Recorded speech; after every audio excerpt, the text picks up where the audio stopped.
صل على نبينا صل على محمد يا عين فيض الله والعرفان يسعى إليك الخلق كالزمان يا غير فضل المنعم المنان تهوي إليك الزمر بالكيزان يا عين فيض الله والعرفان يسعى إليك الخلق كالزمان يا شمس ملك الحسن والإحسان نورت وجه البر والعمران قوم رأوك وأمة قد أخبرت من ذلك البدر الذي أسباني يا رب صل على نبيك دائما في هذه الدنيا وبعث إنساني يا رب صل على نبيك دائما في هذه الدنيا وبعث إنساني يا من غدا في نوره وضيائه كالنيرين ونور الملبان يا بدرنا يا آية الرحمن أهدى الهداة وأشجع الشجعان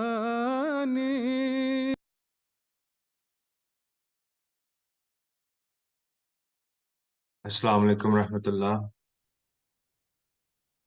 We'll start tonight's program with the tilawat with English translation, and I'll ask Rabbi Labid Janud Sahib for that. Assalamu alaikum warahmatullahi wabarakatuh.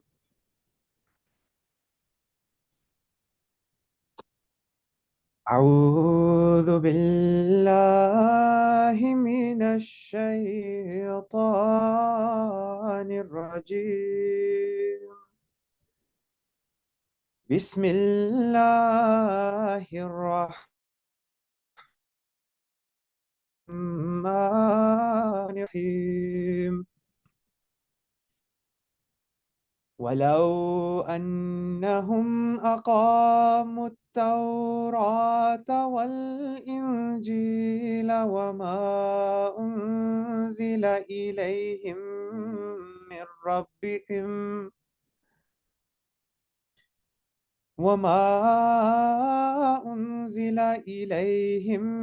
من ربهم لأكلوا من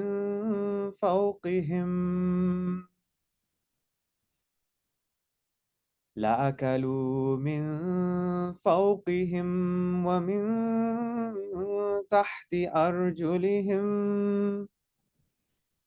منهم أمة مقتصدة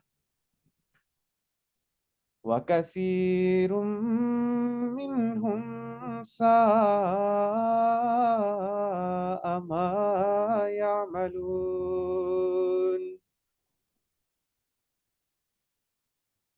يا أيها الرسول بلغ ما أنزل إليك من ربك وَإِن لَّمْ تَفْعَلْ فَمَا بَلَّغْتَ رِسَالَتَهُ وَاللَّهُ يَعْصِمُكَ مِنَ النَّاسِ إِنَّ اللَّهَ لَا يَهْدِي الْقَوْمَ الْكَافِرِينَ.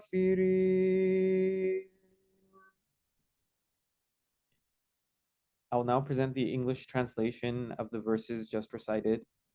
These were verses 67 and 68 of chapter 5, Surah Al-Ma'idah of the Holy Quran. I seek refuge with Allah from Satan the accursed. In the name of Allah, the most gracious, ever merciful. And if they had observed the Torah and the Gospel, and what has been now sent down to them from their Lord, they would surely have eaten of good things from above them and from under their feet. Among them are a people who are moderate, but many of them, evil indeed is that which they do. O Messenger, convey to the people what has been revealed to thee from thy Lord. And if thou do it not, thou hast not conveyed his message at all. And Allah will protect thee from men. Surely, Allah guides not the disbelieving people. Jazakallah. Wallah. Next, we'll have a nazm by Bilal Raja Sahib. السلام علیکم ورحمۃ اللہ وبرکاتہ. کلام سیدنا حضرت اقدس مسیح موعود و مہدی موعود علیہ الصلوۃ والسلام. ہر طرف فکر کو دوڑا کے تھکایا ہم نے، کوئی دین محمد سا نہ پایا ہم نے. ہر طرف فکر کو دوڑا کے تھکایا ہم نے، کوئی مذہب نہیں ایسا کہ نشان دکھلائے، کوئی مذہب نہیں ایسا کہ نشان دکھلائے. یہ ثمر باغ محمد سے ہی کھایا ہم نے، یہ ثمر باغ محمد سے ہی کھایا ہم نے. کوئی دین محمد سا نہ پایا ہم نے. ہم نے اسلام کو خود تجربہ کر کے دیکھا، ہم نے اسلام کو خود تجربہ کر کے دیکھا. نور ہے نور اٹھو دیکھو سنایا ہم نے. نور ہے نور اٹھو دیکھو سنایا ہم نے. کوئی دین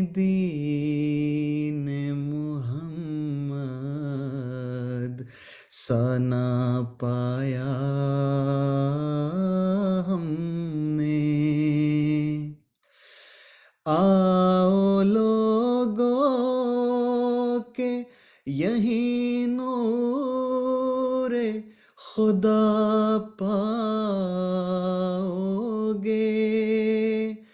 आओ लोगों के यही नूरे खुदा पाओगे। लो तुम्हें तौर तसल्ली का बताया हमने। लो तुम्हें तौर तसल्ली का बताया हमने। कोई दीन मोहम्मद सा ना पाया हमने। कोई दीन मोहम्मद सा ना पाया हमने। लो तुम्हें तौर तसल्ली का बताया हमने. I will now present the translation of the verses just recited. We wearied our mind by searching all around. No faith did we find like as the faith of Muhammad sallallahu alaihi wasallam. There is no religion that can show such signs. This fruit we ate only from Muhammad's orchard. We have experimented with Islam by our own self. It is light, pure light. Awake and see as we announce. Come, O people, this here you'll find the light of God. Lo, we told you a way to satisfy yourself. Jazakallah. Jazakumullah. A'udhu billahi minash shaitanir rajeem. Bismillahir Rahmanir Rahim. My distinct honor and pleasure to welcome respected Asif Basit sahib to this webinar. Asif sahib is the curator at the Ahmadiyya Archives and Research Centre, and Asif sahib also oversees social media in Markaz. And I want to welcome Asif sahib with us, and even though it's 7 p.m. here on the East Coast, in the UK, and it's 5 hours ahead, so it's past midnight. So I really want to thank Asif sahib for joining us at a time that's convenient for us. I'll turn it over to Asif. Ji, Jazakumullah sir, thank you very much for your kind words, and it's a pleasure to be with you all. And I've actually forgotten about time, although I tried to keep the clock behind me in focus, but it's good that it's not in focus, so none of us will know how much time has gone. A'udhu billahi minash shaitanir rajeem. Bismillahir Rahmanir Rahim. I'm not sure how much you're aware of what we'll be talking tonight. I'm sure you are. I mean, I saw the poster that was sent around, and that said quite a lot. And that is why we're all here, and we're sharing the same happiness and the same concerns here, because we live in a time where we should be more concerned, according to the instruction of the Holy Prophet sallallahu alaihi wasallam, that one should cry more and laugh less. So we're going through a time where that actually we're having to do that, because but then it's a matter of realization how much we realize. We start from the pledge that all of us have just made to Hazrat Khalifatul Masih, and I would say through Hazrat Khalifatul Masih to Allah the Almighty. I was physically present in the Ijtemaga of Majlis Khuddam-ul-Ahmadiyya UK when the pledge was taken. And although all of us, everyone there who stood, who was present, we all said the words behind Hazrat Amir al-Mumineen. But as a Nasir, I'm an 8-year-old Nasir. So I really did envy the Khuddam-ul-Ahmadiyya because it seemed like, Zul was laying all of that responsibility on the shoulders of Majlis Khuddam-ul-Ahmadiyya. And then a week later, we also got to do it. So yeah, we're pretty much in the same boat, all of us, all Ahmadis. But, with a huge presence, I'm really impressed. I mean, we've got like how many? 462 Khuddam, mashallah, which is impressive, wonderful, mashallah. So just quick reminders of certain things. We'll be talking with reference to social media tonight, what is going on and what we could be doing. And then obviously bearing in mind, because it's very fresh in our memories and in our collective memory of the Jamaat, the pledge is there. And I'm sure most of us are thinking of how we can help. And then we'll come to that in a bit. But just a quick jog through the lanes of history, where we go back to when Majlis Khuddam-ul-Ahmadiyya was founded. I'm sure most of you are aware of it, but it's always good to, keep reminding ourselves of the importance. So we go back to the early 1930s. So I'll try to be brief. So how much time do I have? I'll try to keep it within 20-25 minutes, if that's okay. Yeah, Asif said we're here as long as you like. Oh, great stuff. Jazakumullah. Thank you very much. So early 1930s, it's a very important episode of the history of the Jamaat, because it was a time when, after the First World War, the colonial powers were thinking of handing back autonomy and control and governance back to the indigenous people and the natives of the colonies. And it was a very slow process, but it had started by, pretty much straight after the First World War. Now, in that, a sense of nationalism was emerging in almost all the colonies that had remained under colonial rule. India was no exception, and Muslims were no exception. Again, Indian Muslims we're looking at. And it was a question of how, the best way that, the governance could be received and how self-governance could be acquired. And Muslims were seeing that if we are left to be ruled by the Hindus, we'll be handed over from one colonial power to another, say, colonial kind of power. So it will be handed over to the Hindus. Muslims were not in majority, and Muslims were, however, in majority in Kashmir, and they had been deprived of their rights badly by the Dogra Raj, and they were supported by the British government. The ruler, the Maharaja of Kashmir, was supported by the British. So Muslims of India wanted rights for the Kashmiri Muslims. For that purpose, they came together to form an All India Kashmir Committee for the rights of for the rights of the Kashmiri Muslims. And when they looked around, they saw none else, and we're talking of Muslim leaders here, they saw none else but Hazrat Mirza Bashiruddin Mahmud Ahmad, who we know as Hazrat Muslim Maud, to be the best person to lead the cause. Why? Because of many reasons. They knew of his political prowess. They were very well aware of his intellectual capabilities, and they were very well aware of his awareness of things and how he kept a very keen and a very close eye on the state of the affairs. And they requested him, and he reluctantly assumed that role.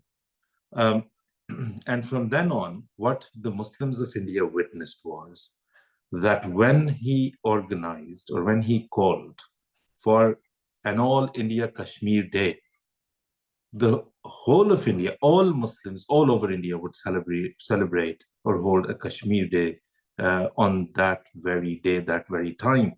He asked for financial sacrifice for the cause of the Kashmiri Muslims from the Muslims of India, and everybody would donate. And he would mobilize the Muslims in a peaceful protests, of course, but to get their protests registered, and all Indian Muslims would follow.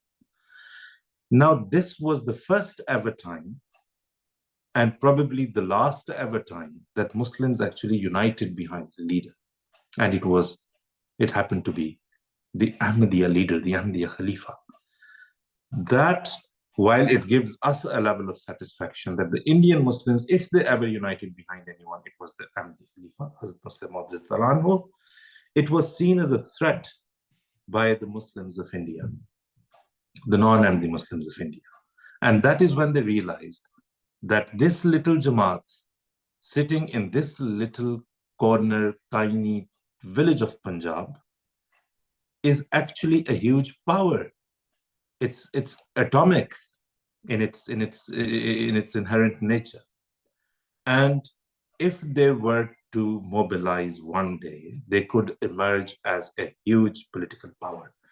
That is where I see that the whole of the epicenter of the Ahmadiyya persecution actually lies, because that was the first time, that realization.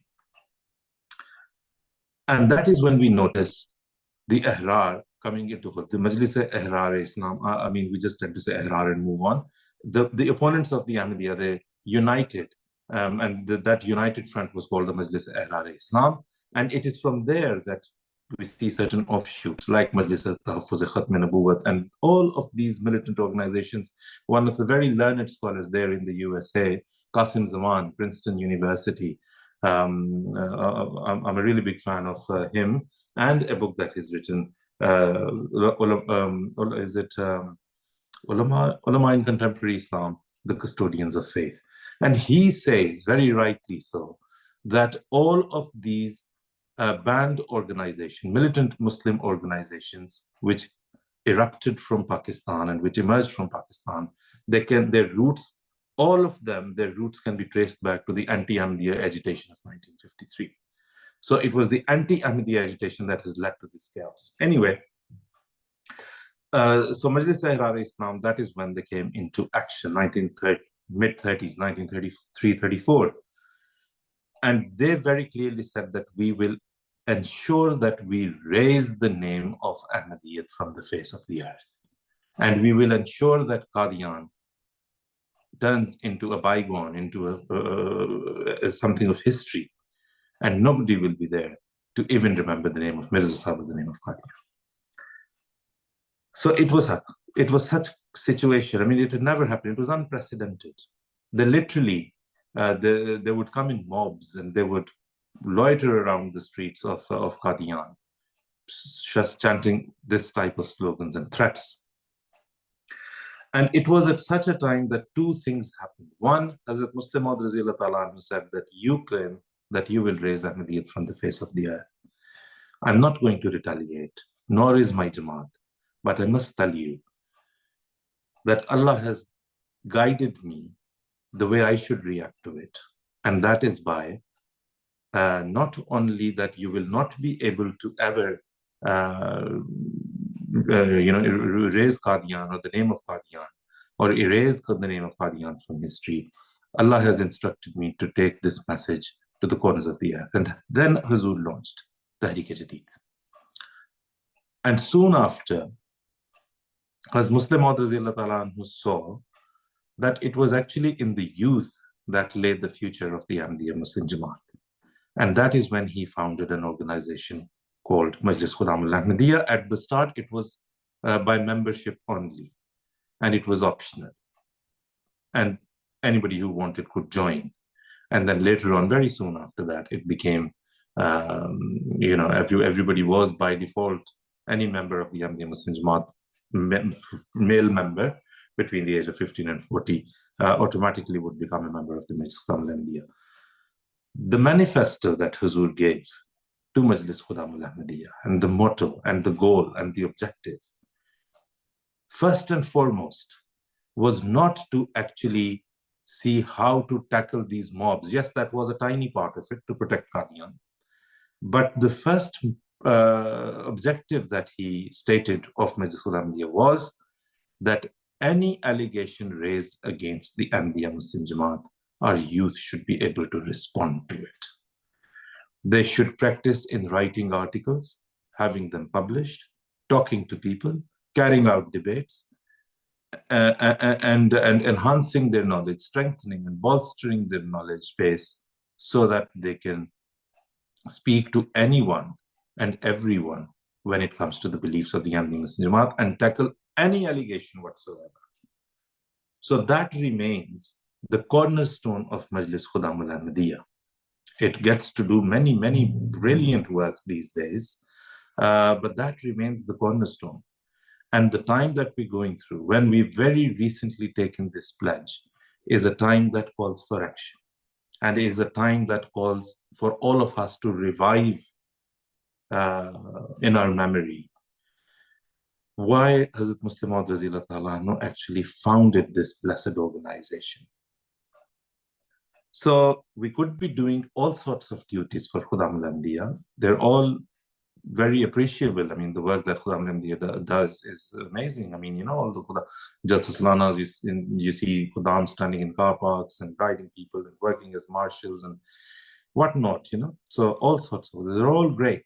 But Hazrat Muslim Maud Raziyallahu Ta'ala Anhu, the founder of Majlis Khuddam-ul-Ahmadiyya, expected us to be knowledgeable enough to respond and reply in the best possible manner to any allegation that may come our way on the Jamaat. So it's about time we actually realized and thought, what can we do? And I'm sure most of you must be thinking, I mean, I'm sure every one of us must have thought, you know, what else can I do? So this is the time for action, like I said. And things have become so easy. I mean, you know, the hadith of the Holy Prophet ﷺ states that in the time of the Messiah and Mahdi, paradise will be moved closer to the believers.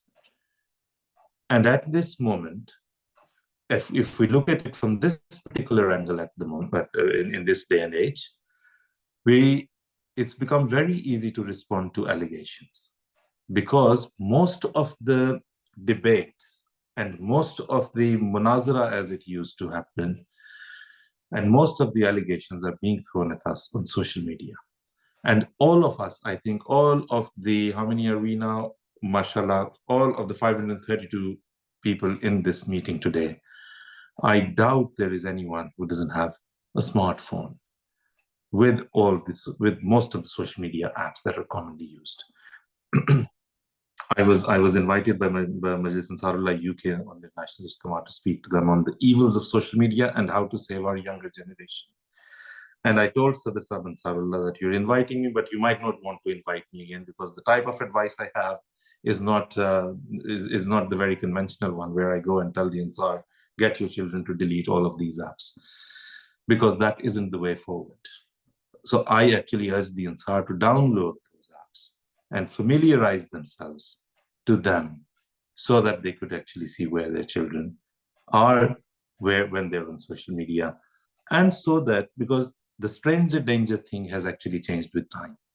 So it doesn't necessarily happen on the streets anymore. And our children, our younger generation, we're surrounded by so many strangers, etc. So what I mean to say is that we've got these apps. We need to see the best way of using them. We've got Twitter, we've got Instagram, and we've got you know, other social media apps. Some of them not very good, of course, and then we all are sensible and we all know where to go and where not to go. But we've got the weapons, but we haven't got the ammunition, and that ammunition can only come through knowledge. And I don't want to sit here and say, start reading the books of the Prophet ﷺ. I don't do that anymore, because Khuddam turn around and ask, they say, well, I've tried to read, but I couldn't really, you know, get a grip on it. And I can understand that, because books of the Prophet ﷺ were written in a time, I mean, we're 150 years almost detached from that time. So going back to that era, because we're used, and you are all used, the 532 Khuddam, mashallah, here today, you're all used to a certain format in which books are published. You open the book, you expect a table of contents, you expect page numbers, you expect an index at the end. That wasn't there. Yes, we're now adding that as we translate them. But still, you start, and it starts with Ek Zaruri Intibah, an important warning. And then it moves on to एक ज़रूरी इत्तला क़ारीन के लिए एक ज़रूरी इत्तला जिन्होंने मंगवानी है किताब, whoever want to order it, they should order it like this, they should get in touch with the postal service and do this and do that. And after a few pages you think, where is this going to take me? Where am I actually getting to? And after a few pages you get up. What we need to do is have study circles where we can sit together with somebody who actually understands that cultural background as well, because that's important. Just as it is important to understand the cultural background of the Prophet Muhammad sallallahu alaihi wasallam, the Arabia of that time.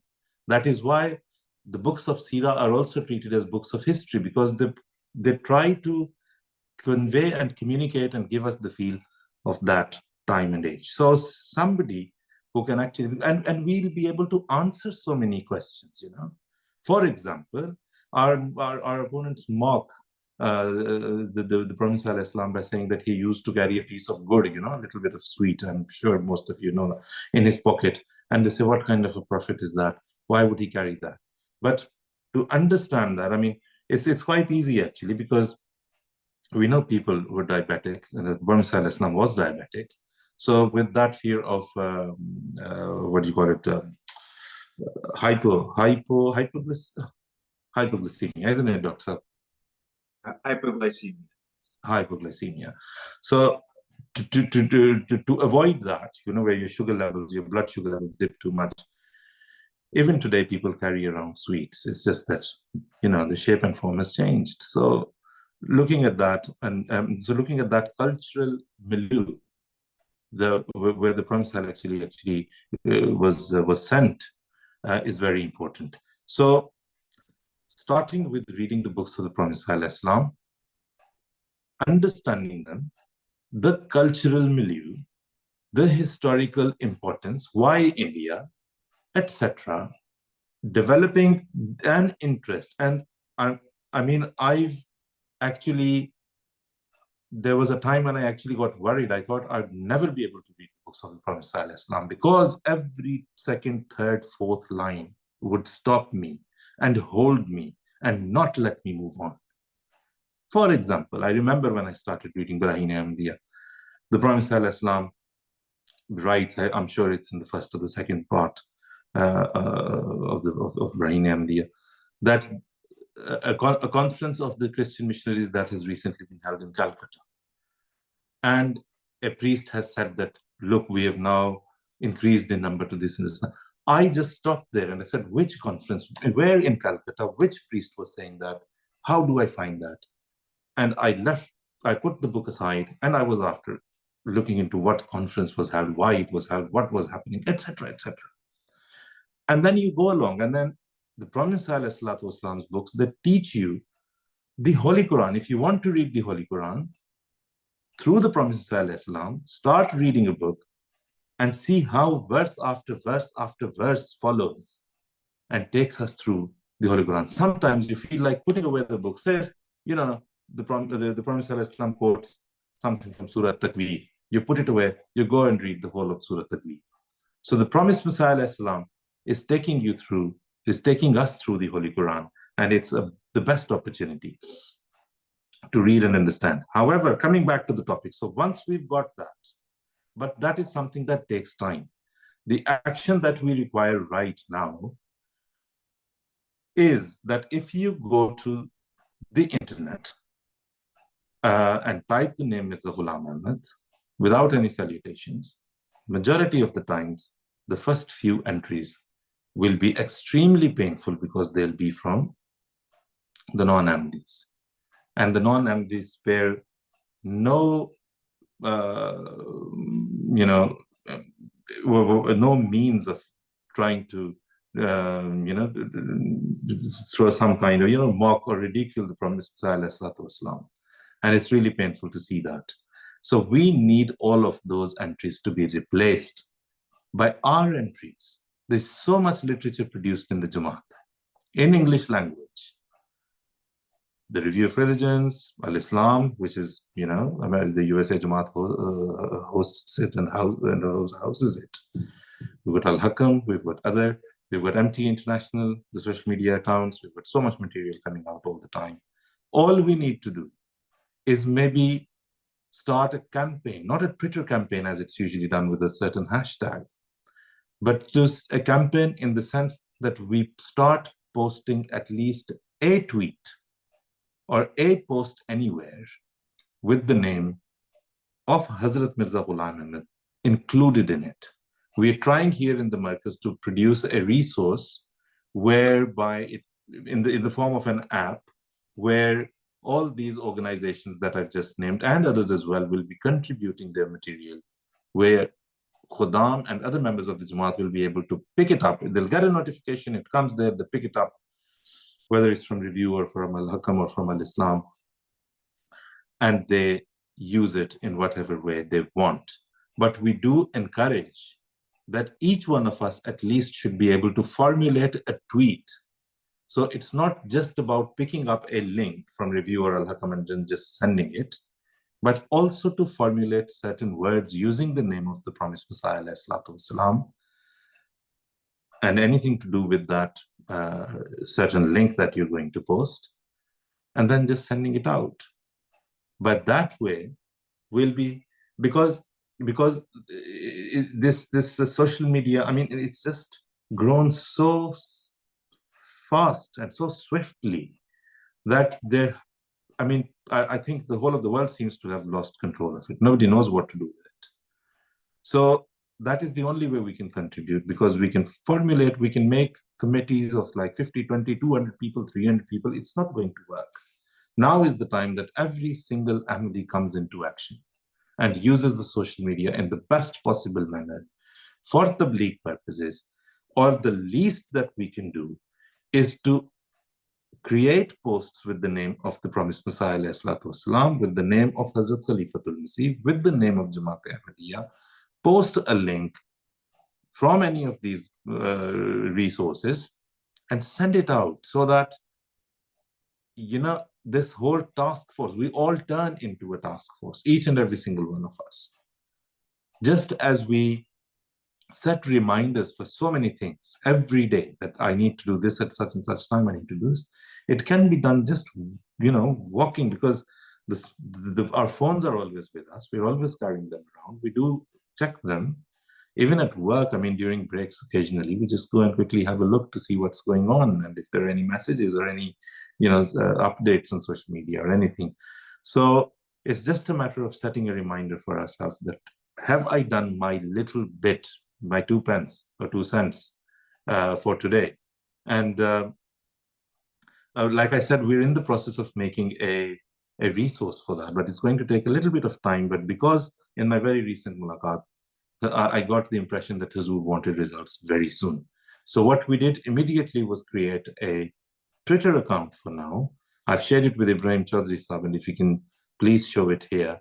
We're trying to dish out material for the convenience of Khuddam, where they can pick up articles. It's if you can see it here, I would request you, and I would request Sadr Sahib, if you can please see how the Khuddam can make the best out of it. So you can see we've got a link here. The first one that you're seeing here is Hazrat Mirza Ghulam Ahmad, the promised and Mahdi's reverence towards the Holy Quran. So you've got a slide, you can share the slide, and you can use this text which is given here, because quote tweeting always and maybe just simply retweeting might not always be sufficient. So we're trying to add, and we're thinking of other ways as well, but for now, this is something we could think immediately to have in lieu of that resource which is in the making. So please do follow this. And just go to anyway, just go to these websites directly, maybe, you know, go to Al-Hakam, go to Review of Religions, go to Al-Islam, see what you find there, pick it up, formulate a tweet, because we should know how to do it. It's a great skill, actually, you know. I mean, not, like I said, not everything on social media is bad. I mean, it's wonderful. It's just amazing, the phenomenon that has happened to the world, if you look at it. I mean, Twitter has taught us to to communicate in a very limited number of words, or characters rather, not even words. So it just tells us this is how many characters you've left, and that's it. You need to finish now. So I don't know if it was Churchill who said it, or who it was who said that a good lawyer is not the one who knows where to start, a good lawyer is one who knows where to stop. So we're living in a day and age where we need to communicate as soon as possible, swiftly, briefly, concisely. So I would just end here with the request that I'm sure Khuddam-ul-Ahmadiyya will be looking into ways. I mean, I was speaking to Khuddam-ul-Ahmadiyya Canada the other day. They're doing something around Dayan. I'm sure you must be doing something here in the USA as well. And it's just basically a quick reminder from myself, to myself, first of all, and then to the rest of the brothers here, that now is the time that we all need to play our role, because everything literally has moved to social media, from day-to-day shopping to debates on intellectual issues and religious issues. So everything is happening there. That's the battlefield. And we all need to play our role, because otherwise, if we don't do this, then we'll be actually confirming and testifying the allegation of the opponents who say that Mirza Sahib just cancelled jihad. He said there is no jihad anymore. He prohibited jihad. Now, Hazrat Mirza Sahib alayhi salam, Masih Maud alayhi salam, he couldn't. I mean, nobody could abolish jihad because it's a Quranic injunction. We all have to do it. The Prophet ﷺ only told us what the most appropriate way of doing it is, because fighting with weapons, practically with swords, is not the solution, because jihad by definition comes with prosperity for the believers. In this day and age, we've seen people trying that sort of fighting in the name of jihad, and we've seen what has happened as a result. So the only way forward for us is to actually take up the jihad that the Prophet ﷺ has told us, and that is jihad through argumentation, jihad through understanding our beliefs and disseminating it.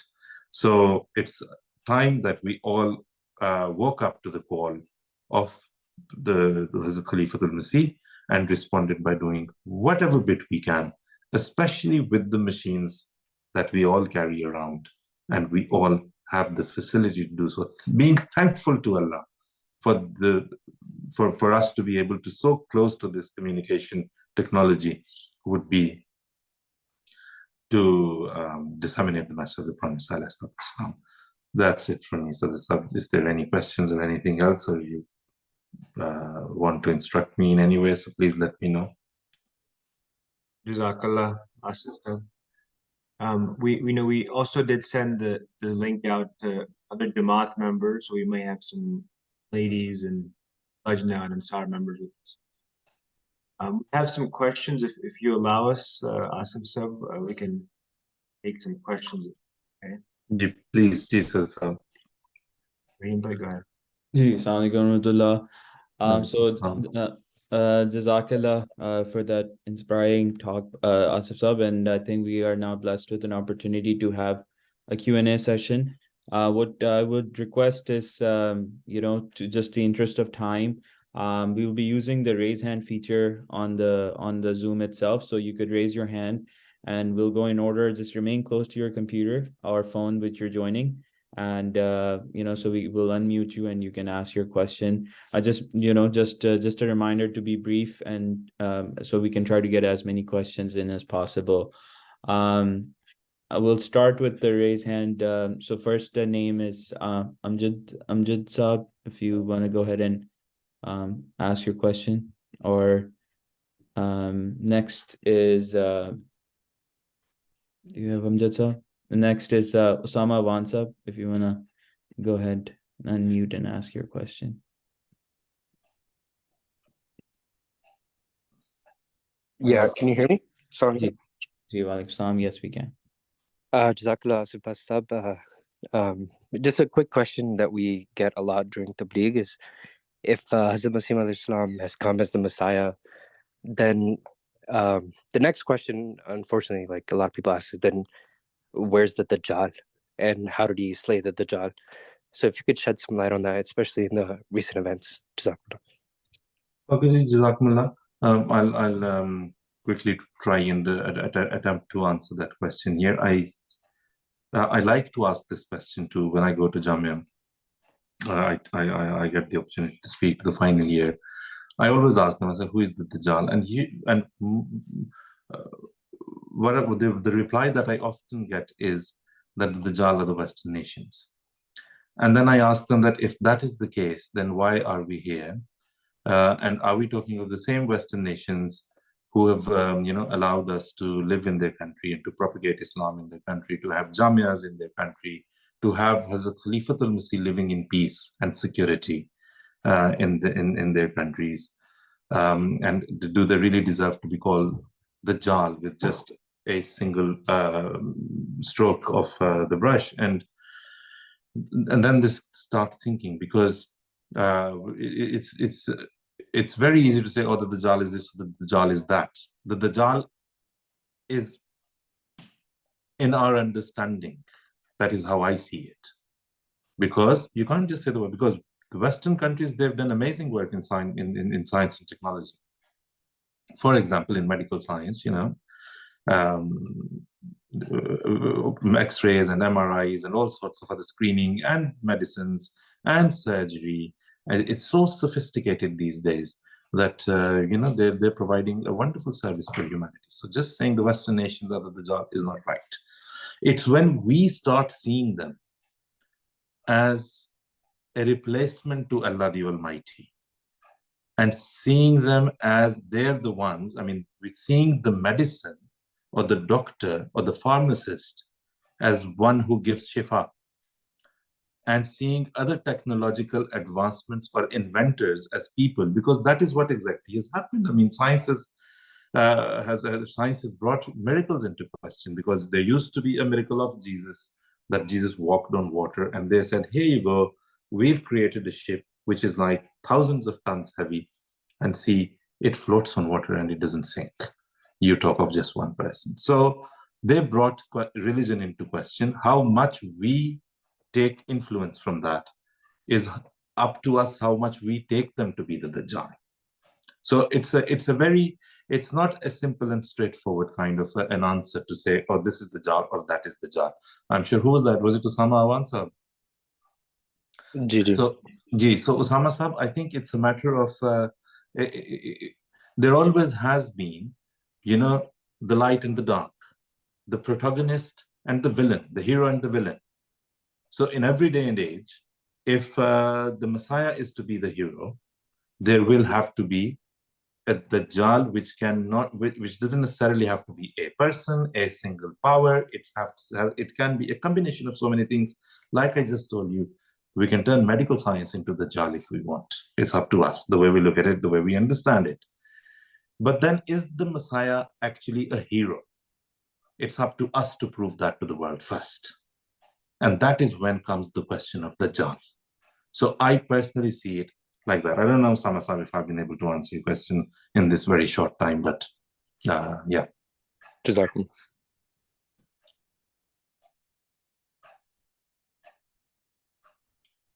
Jazakallah, we'll go to the next person. Omer Malik Saab, you're on mute. You can go ahead and ask your question.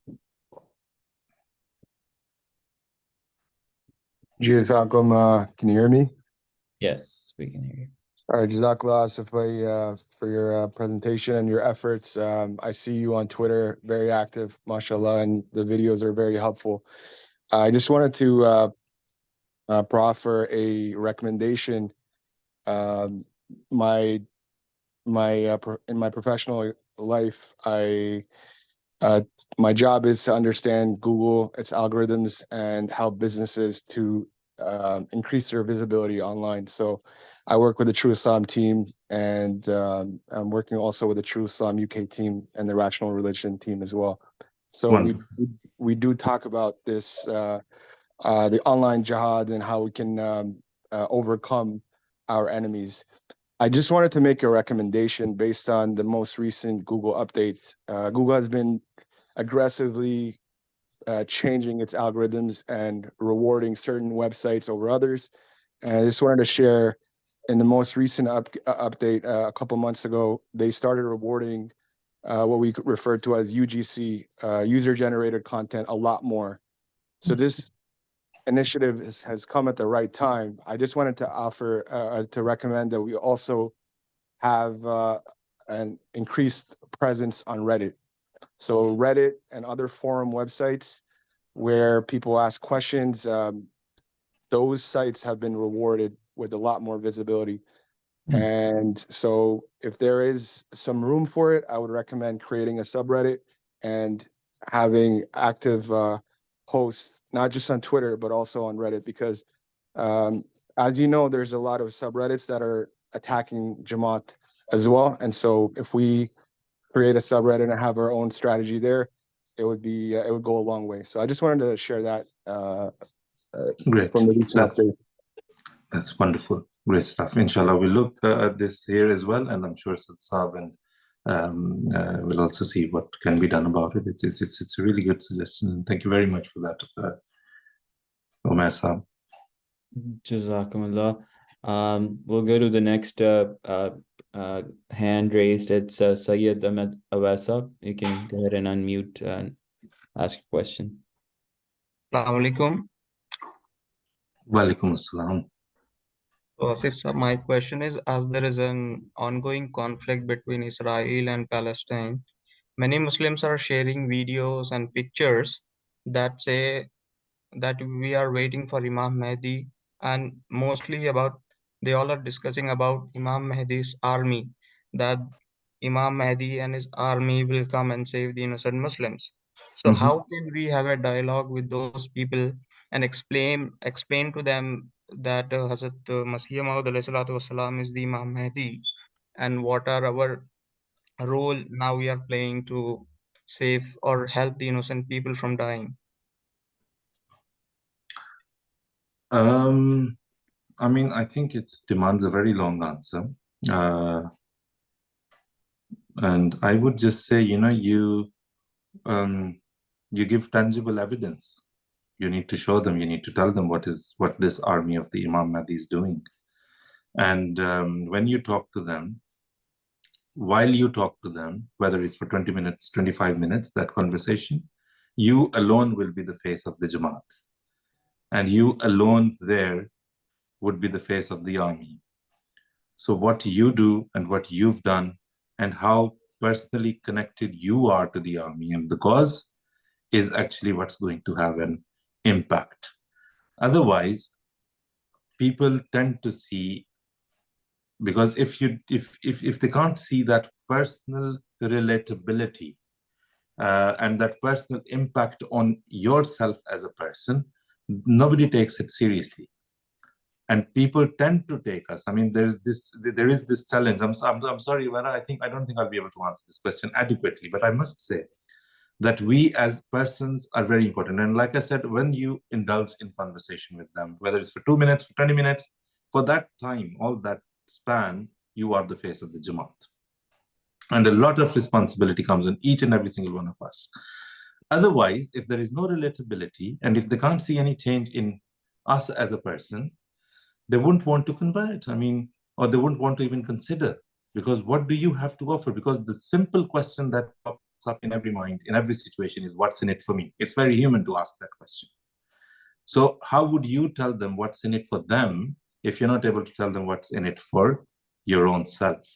So that element has to be, and that will be different for everyone, Some people, for example, there were the likes of Hazrat Hakim Maulvi Nuruddin Raziyallahu anhu, Abdul Karim Sialkoti Raziyallahu anhu, Burhanuddin Jalmi, who read the books of Sahibzada Abdul Latif Shaheed, who read the books of the Prophet ﷺ and believed in him. But then there were illiterate people like my great-grandfather who weren't literate and didn't know how to read and write. They didn't read Brahini Ahmadiyya. But they said, well, this face cannot be the face of a liar. This person simply cannot lie. So we all have our own experience of that Mahdi. We need to find that connection. Do we really know the Mahdi? Have we ever even read a book on his life? Why do we even love him? Why do we even advocate him? So we need to find those answers first before we can go and talk to the world. Because until and unless you're in love with the man, I tell you from experience, whatever we say, whatever we tell is always going to be hollow. And there isn't going to be any substance in that. So unfortunately, I don't know if I've been able to answer your question or not, but Tonight, it's all about seeing where our responsibility lies and what we need to do. That's the pledge that we've just taken. So I'm sorry if not, I've not been able to answer your question. Like I said, it's so much can be said about it, but that's how I look at it. Jazakallah. Jazakumullah. Next, we will go to Birjees Sahib. Sahib, no, the name is not clear, but we'll unmute you and you can ask your question.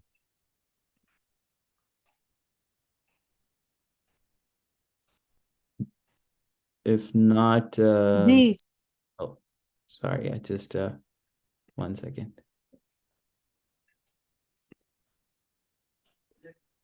Assalamu alaikum. Ji walaikum salam. Okay, so I don't want to waste time. The point that I want to make, I agree what Basit Sahib has been saying 100%.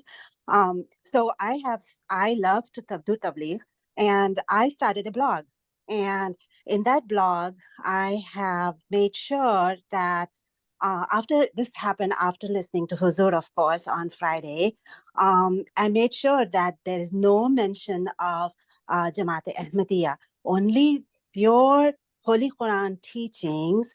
And I was wondering if that is a good way to attract people. Right. Attract to what? If we are actually attracting them to Islam, then yeah, what you're saying, I mean, Allah bless your efforts, and I do really pray that the blog goes really well and it brings back very, very good results. But calling people to an Islam minus the promised Messiah Islam is actually calling somebody to get an iPhone 4 with software updates which are long forgotten, and not introducing them to the latest software available. As soon as the latest software update is available, we all tend to get that upgrade because we know. Yeah. So an Islam minus the Prophet Islam is actually something which is redundant. Okay. We can't practice Islam without the presence of the Prophet Islam, because who would come and tell us why a mortgage can be taken out when Islam says interest is haram? So there had to be a Hakam and Adil who would come, and then his Khulafa, who would come and tell us in every day and age and in every era how Islam can be practiced. Who would tell us whether one should fast when they're traveling by air from one place to another? Is it the distance we look at? Is the time of the journey we look at, etc., etc.? So, and then, because if we're introducing the Islam without Prophet Islam, that is an Islam where Isa Islam is alive. Oh, okay. And the whole world, yeah? And that gives precedence to Isa Islam over the Holy Prophet Sallallahu Alaihi Wasallam. We'll be believing in an Islam where God no longer speaks. When the whole, actually, the pivot of the mission of the Prophet ﷺ rests on the fact that God can be experienced. I see that as the greatest work of the Prophet ﷺ. He said, experiment your God, experience him, and then believe in him. There was absolutely no one in the whole wide world saying that. So it'll be an old version of Islam. It won't be an updated version. Okay. I was just wondering, trying this idea of putting it onto social media just came on to me. And so I was like, okay, all right, let me start with blogging. But I will, inshallah, will be praying. And, because tabligh is in our blood, we have to do it, brother. Without it, we cannot do anything. Jazakallah. Assalamu alaikum. Jazakumullah. We are getting some really good questions through the chat feature as well. One question I want to ask is someone's asking, Assalamu alaikum, I've deleted social media apps, only have Twitter, which I was planning to delete as well. Do you recommend to download them again only if it is to post Jamaat activities? No, I'm not recommending. That was with Ansarullah where I recommended. I'm not recommending anything. Do what you think is best for you. So it isn't Jamaati advice here that I say download this or delete that. It's totally your choice. I mean, it can have other, I mean, some people just don't feel comfortable. Some people feel psychologically too overwhelmed and mentally too overwhelmed, emotionally too overwhelmed with certain, because they say, I mean, we can't resist the temptation and we just basically spend too much time on it. And it's not proving good for our family life. So the decision is up to you. I mean, I don't say that you should or you shouldn't, but see if it suits you. I mean, what I'm saying is that if that is not the case, you can do a lot. I mean, you can write for these, you can write for maybe Review of Religions, you can write for Al-Hakam, you can write for Al-Islam, see how you can contribute. There are 101 ways. We're talking of social media today, so that is why the focus remained there. Otherwise, there are other ways of doing it. But like I said, the battlefield at the moment is social media. So we can all make contributions. If Allah has given you the capability of writing, and if He hasn't, if you think He hasn't, you might want to unlock it, because Allah has given us various capabilities. We never realize they're there. So maybe polish it, work on it, and contribute in that way. So I'm not in a position to give advice on what should be done, whether you should download, delete. So, but yes, I mean, do whatever is suitable for you. Jazakallah, Asif Saab. Next question, there's a good one that is here on chat, is what's a bigger error on part of a Muslim in this day and age when most people agree it's end of times? To believe in a claimant of Messiah Mahdi while having doubts about his legitimacy, or rejecting someone with these claims who may possibly be truthful in his claim? I mean, why do people write their will when they know, especially, on the deathbed? Why do people write wills when they say somebody's told they're suffering from a terminal illness? And why in the West, they're very clearly told. In Pakistan and in India, Bangladesh, doctors keep saying, "Nahi kuch bhi nahi hua, theek ho jana aapne," it'll be all right. The doctors here, Madil Abdullah Saab, I think they're quite blunt and straightforward. They just tell you, well, you've got a couple of months to live. You might make it to Christmas, etc. You see? So why is that? So that they can get the paperwork sorted out. So one could ask them why they want to do this. They're just going. So just, whatever happens to the children, to the progeny, just forget it. And say somebody is born, a child is born, and you raise them, telling them that, beta, one day you will die. You've only got maybe 70, maybe 75 years, 80 maybe at the most. You might be able to stretch it to that. Do you think that child will be living a healthy life and a productive life? Because it's too much negativity. It's a fact they're being told. But then how we look at a fact is actually what matters. So the end is nigh. Yes, that's true. But then this is the only time the Prophet ﷺ has written, which is just, around the corner maybe.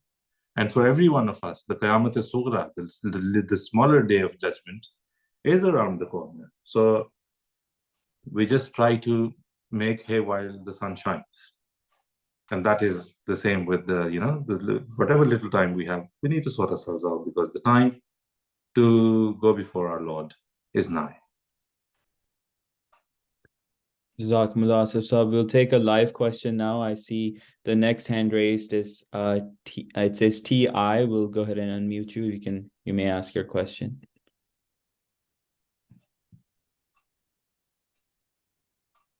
Can you hear me? Yes. Walaikum salam. Yes, we can. Star here. Speaking of social media, actually I saw on Reddit recently a discussion that could value your opinion on it.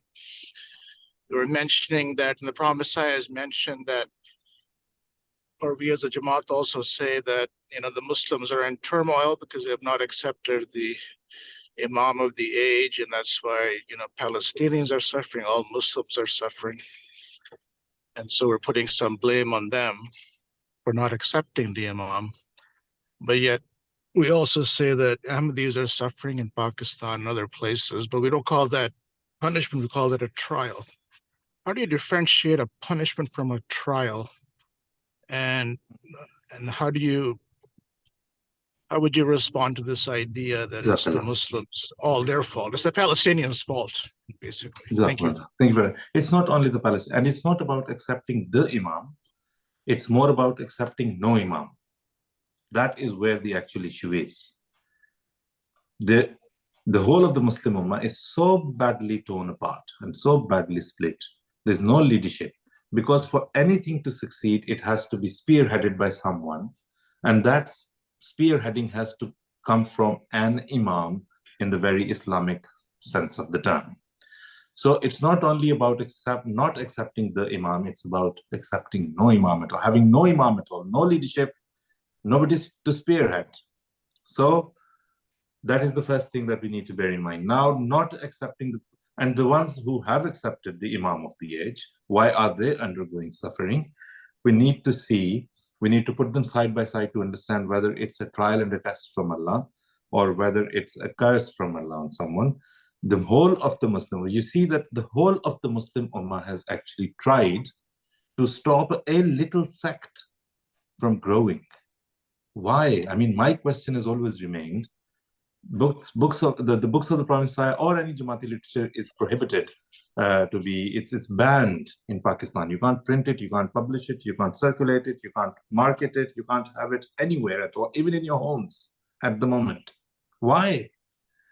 On the one hand, they say, oh, Ahmadiyyat is not growing, it's such a small community. They just keep making up these numbers and saying, oh, this million, that million, right? So what's the problem then? Why is all of that for all of the rest of the Ummah? The only one thing they're united on is that Ahmadis are not Muslims and they should be stopped from propagating their message. And yet we see that the message of Ahmadiyya is getting to all corners of the earth. For example, I say this, I put my Ahmadiyyat aside when I say this, and I say this with a lot of responsibility. I take full responsibility when I say this. I'm putting my Ahmadiyyat aside. I don't see any other Muslim leader in the world who is welcome in the Western parliaments and congresses and conferences to come and speak to them.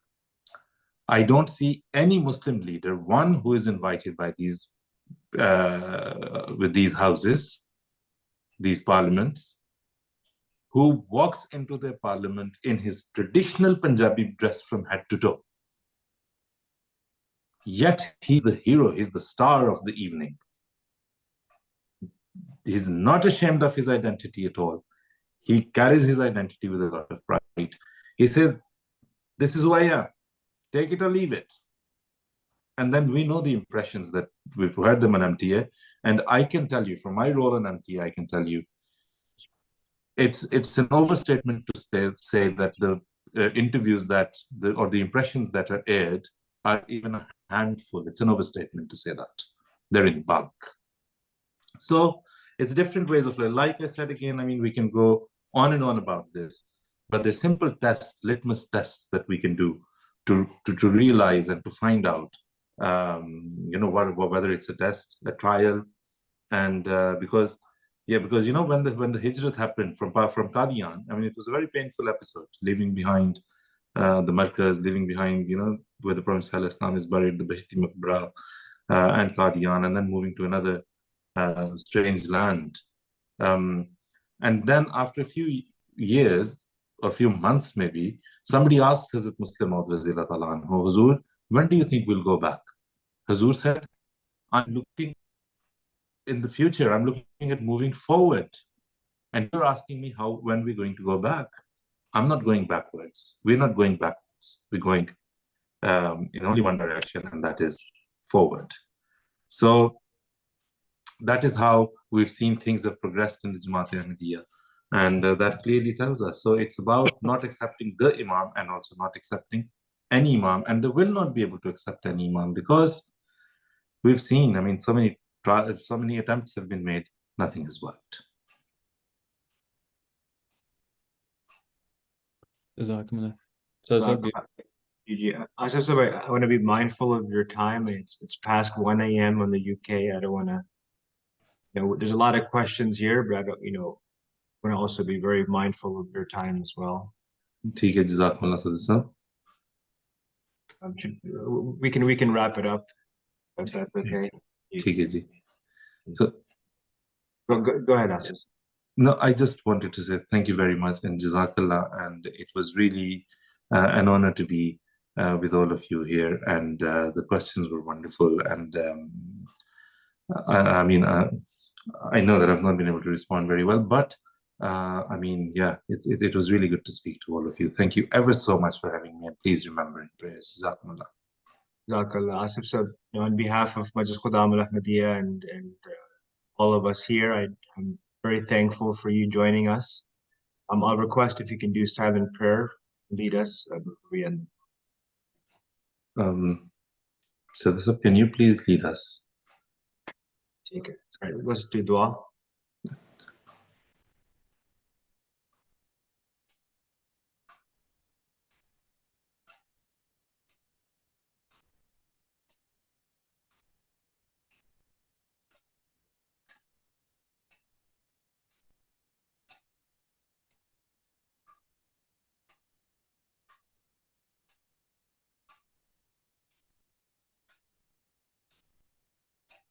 Ameen. Jazakumullah. Jazakumullah. Thank you very much. Jazakumullah. Assalamu alaikum. Wa alaikum salam.